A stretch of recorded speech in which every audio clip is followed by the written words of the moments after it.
Marie-Madeleine a un ami merveilleux, il s'appelle Jésus. Qu'il organise un pique-nique près du lac ou qu'il raconte des histoires au sommet d'une montagne, des milliers de personnes arrêtent de travailler pour venir l'écouter. Lorsqu'il traverse un village, des enfants arrivent en courant, de tous les environs, pour lui demander sa bénédiction. Jésus a toujours le temps de parler à chacun. Partout où passe Jésus, des sourires naissent sur le visage des gens. Sur le lac, Pierre et Jean hissent un filet plein de poissons dans leur barque. « Oh, hisse ! Regarde tout ce que Jésus nous a aidés à attraper !» s'exclament les deux pêcheurs. Un homme qui ne pouvait plus marcher traverse la ville en sautillant. « Hop, hop, hop ! Jésus m'a guéri !» crie-t-il à tous les passants. À chaque fois que Jésus parle, des choses extraordinaires se produisent. Sur le lac de Tibériade, il lui suffit de quelques mots pour chasser l'orage et calmer les vagues. « Jésus est incroyable !» s'exclament ses amis maintenant sauvés.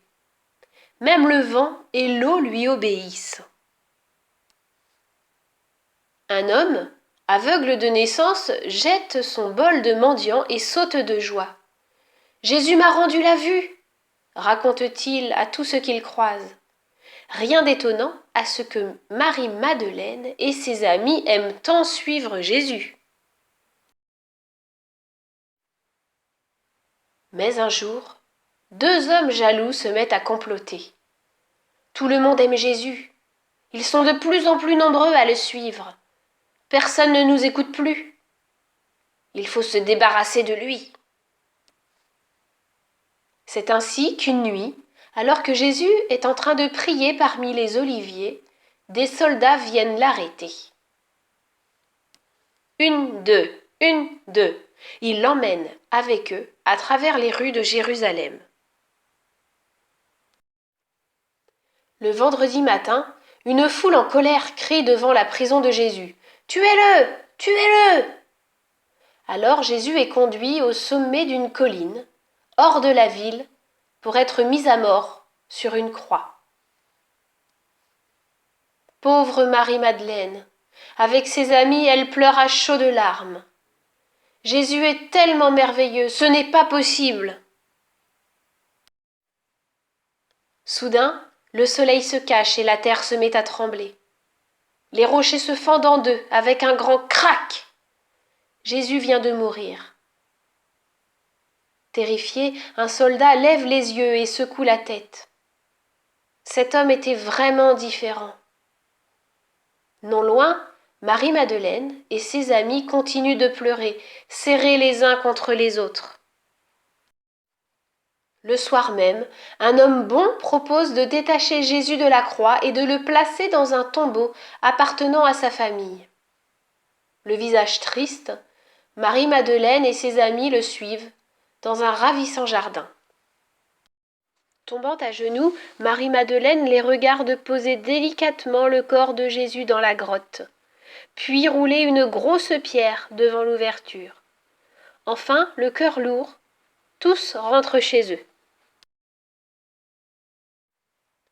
Le dimanche, très tôt, Marie-Madeleine se faufile hors de sa maison. Tout le monde dort encore. Même le soleil n'est pas levé en ce matin de Pâques. Sur la pointe des pieds, Marie-Madeleine traverse les rues désertes, les bras chargés d'herbes aromatiques et d'épices. Deux amies la rejoignent. Elles sortent ensemble de la ville et se rendent à nouveau dans le joli jardin.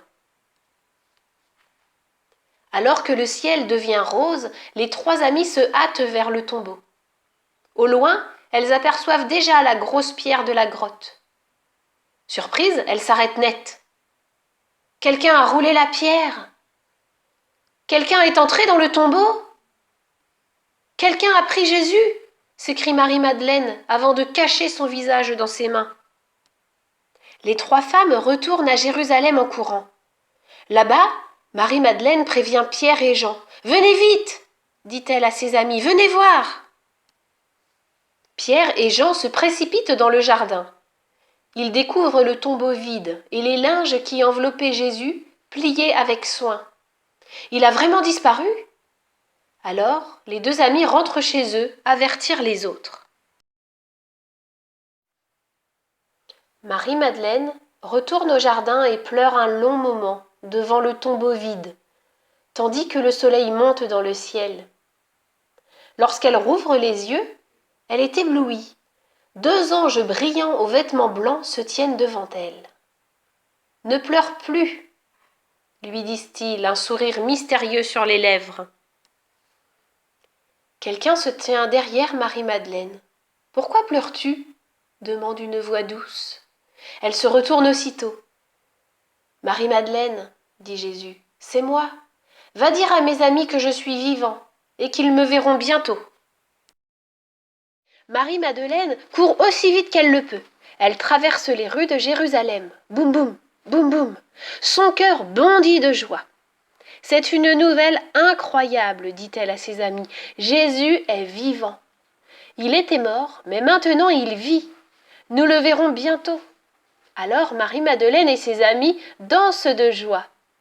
Ils vont partir raconter à tous ce qui s'est passé en ce beau matin de Pâques.